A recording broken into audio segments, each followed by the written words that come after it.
Cette peine d'emprisonnement, alors là, c'est pas juridiquement exact ce que je vais dire, j'ai l'impression que ça contrevient au principe du non bis in idem, c'est-à-dire condamné 2 fois pour les mêmes faits. Parce que la prison a déjà pour but d'exclure de la société et la politique pénale actuelle que l'on critique tous à base de laxisme a pour but de réinsérer l'individu dans la société. Et là, en interdisant, en empêchant encore l'utilisation des réseaux sociaux une fois qu'il aura fait sa peine d'emprisonnement, on lui crée des nouvelles frontières virtuelles où il ne pourra pas s'intégrer dans le monde d'Internet.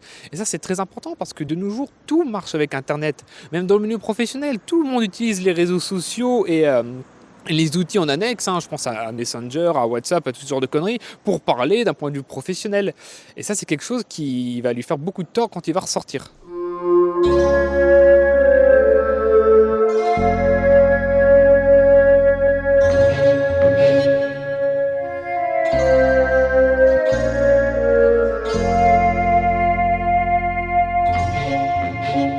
Donc on est devant le tribunal judiciaire, c'est bien ça, à Versailles. Tout à fait. C'est le bâtiment qu'on a derrière nous. Est-ce que tu peux nous faire un petit topo de ce qui s'est passé brièvement sur cette affaire? L'affaire Marble Fitness, je ne vais pas parler des faits, parce qu'en fait, j'aurais aimé avoir les faits qui ont été précisément qualifiés. L'affaire est très complexe. Moi, je parlerai de la relation que j'ai eue avec Marvel lors de ma propre vidéo. Pour l'instant, les faits, c'était surtout du harcèlement. On peut parler de cyberharcèlement, on va expliquer pourquoi, violence sur personne physique et envoi de messages malveillants. Sur le peu que j'ai vu là au tribunal de justice, parce que j'ai vu quand même la décision, il a été reconnu coupable de harcèlement sur un service de communication électronique. On peut appeler ça le cyberharcèlement, mais ce n'est pas le harcèlement de meute, ou du moins je ne le sais pas encore. Il y aura peut-être la précision dans la décision du jugement. En fait, je comprends pas bien où est le problème, puisque à partir du moment où on est un influenceur, c'est normal qu'on veuille étendre son influence. Et comment on l'étend? Eh bien en faisant du transfert de communauté sur d'autres influenceurs. Donc c'est un petit peu le... Je comprends pas en fait pourquoi on le poursuit sur harcèlement, puisqu'en fait c'est le principe même, en fin de compte, du YouTube game, cette histoire. Théoriquement, il est poursuivi parce que c'est contraire à la loi. Pourquoi? Parce qu'avant tout, c'est quelque chose de mauvais. Il y a une dégradation, de l'altération de la santé. Et c'est ça surtout qui est répréhensible. Maintenant, est-ce que se mettre devant le public n'est pas un acte, une faute de la part de la personne qui met en avant justement, qui met en Ses fesses. péril sa santé? Non. Mais attends, justement, cette nana, elle montre son cul à tout le monde. Et après, elle se plaint d'être harcelée. Je comprends pas le principe. Le principe, j'ai un bel adage pour ça, c'est que les vices de hier sont les mœurs d'aujourd'hui.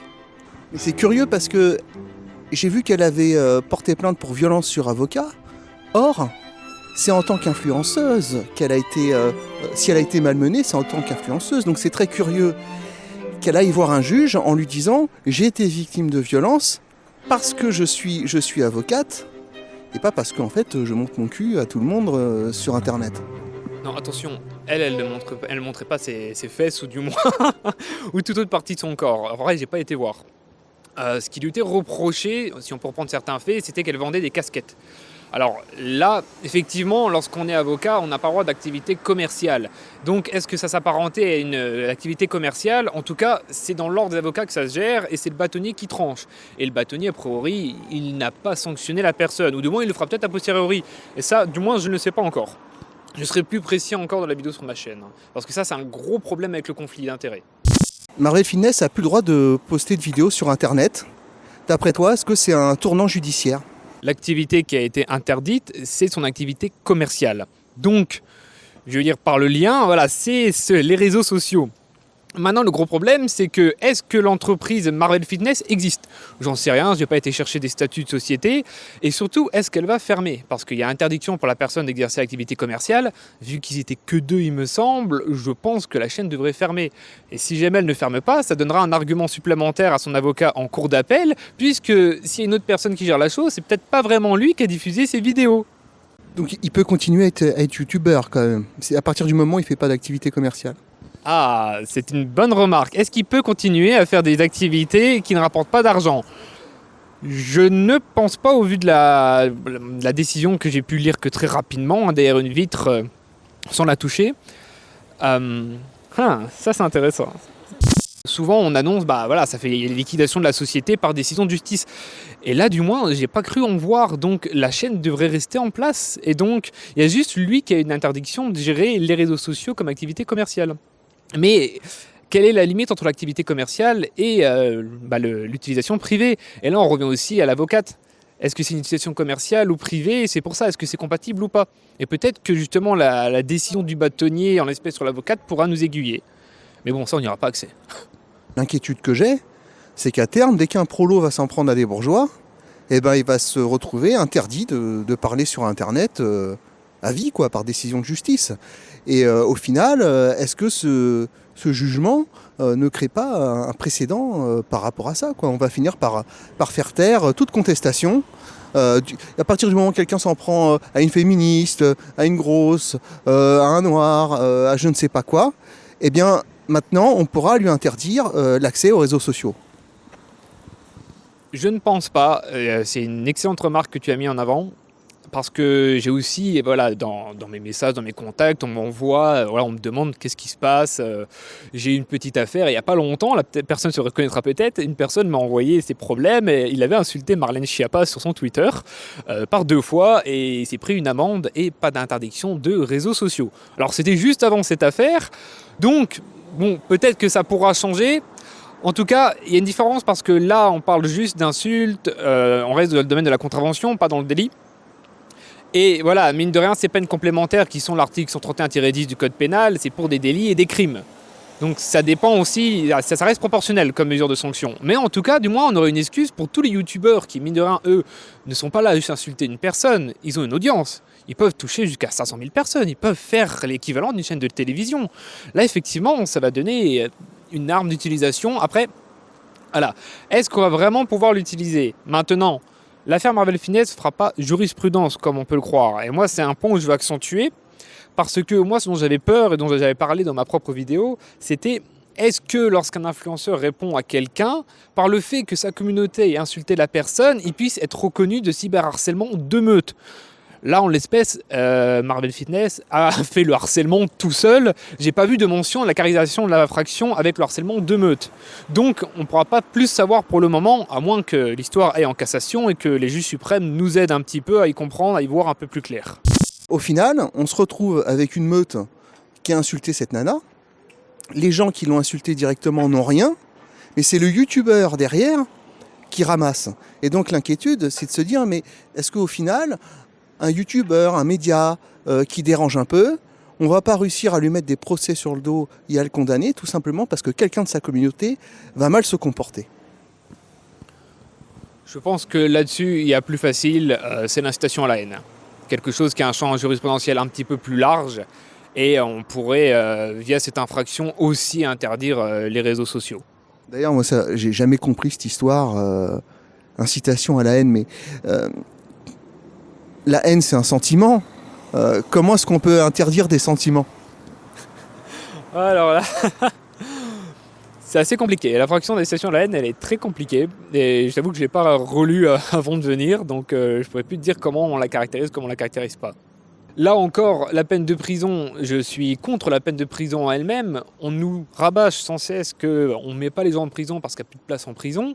Des personnes qui sont pédophiles, qui sont violeurs, qui font des meurtres. Et là, quelqu'un qui fait du harcèlement, c'est une infraction. Ça peut être grave au vu des faits. Et bah, elle va quand même en prison.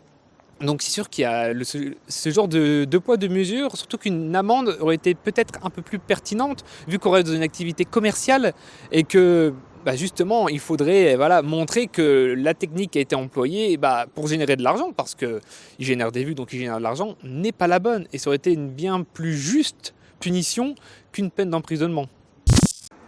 Si tout allait bien, si le système était si fort que ça, il n'aurait pas besoin de persécuter les gens qui pensent différemment. C'est un aveu de faiblesse, d'après toi. Ils n'arrivent plus à faire adhérer les gens, et donc ils n'ont plus que la répression pour se maintenir. En fait, c'est ça la question de fond. Oui, là, là-dessus où c'est un état de faiblesse, comme on a pu voir à la Révolution française. Hein. Bon, est-ce qu'on aura une nouvelle révolution? Pourquoi? Parce qu'on va faire un petit peu un lien avec les lois Pleven et Guesso. Hein, on parle souvent aussi du blasphème indirect qui en est fait par le négationnisme. Est-ce que ça pourrait être reporté aussi via l'incitation à la haine dont on a précédemment parlé à la critique de la religion musulmane? Il faut savoir encore que jusqu'en 2017, le blasphème était une infraction dans le droit local d'Alsace-Moselle. Hein. Ça a été abrogé qu'en 2017, ça. Alors ça n'avait plus été utilisé, par contre ça a été invoqué lors du procès de Charlie Hebdo, en 2013 il me semble. Il faudra aussi que je m'intéresse à cette affaire, hein, parce que je pense qu'on va avoir beaucoup de choses à les repêcher. Donc maintenant, est-ce qu'il va falloir refaire une nouvelle révolution française? On a fait la première dans un but anticlérical, et aujourd'hui les Français sont de nouveau laissés faire par d'autres religions. Est-ce qu'il va y avoir une seconde révolution française? Est-ce que la première n'a pas été terminée par Napoléon au final? Ça c'est le destin qui nous le dira. L'espoir, il viendra que des gens et il faut se manifester contre, en fait. C'est pas plus que se manifester. Il faut que les gens se mobilisent un peu plus. Voilà, je reprends l'exemple de l'affaire. Là, il y a eu 3 jours de mobilisation et j'ai l'impression que ça y est, c'est déjà terminé. Et non, faut pas que ça se termine, en fait. Il n'y a pas que Marvel Fitness qui a été condamné. On a Hervé Ryssen qui a été condamné pour des propos dans un livre. Alors, quel qu'il soit, si je vais faire un petit mot sur Hervé Ryssen quand même. Hervé Ryssen, c'est un peu comme si aujourd'hui on condamnait Charles Maurras pour ses propos. Alors moi j'ai lu mes idées politiques de Charles Maurras, il y a un moment qui critique énormément la religion juive. Est-ce que je ne serais pas coupable de l'infraction en disant ça? Moi j'ai trouvé ces propos-là mauvais dans le livre. Et j'ai trouvé le livre génial, au complet. Et juste ces moments-là, je me suis dit, non, moi je trouve ça un peu nul. Et voilà, et ça n'empêche pas que le livre est bon. Et il n'y a pas besoin de faire condamner Charles Maurras s'il était encore en vie pour les propos qu'il a tenus dans le livre.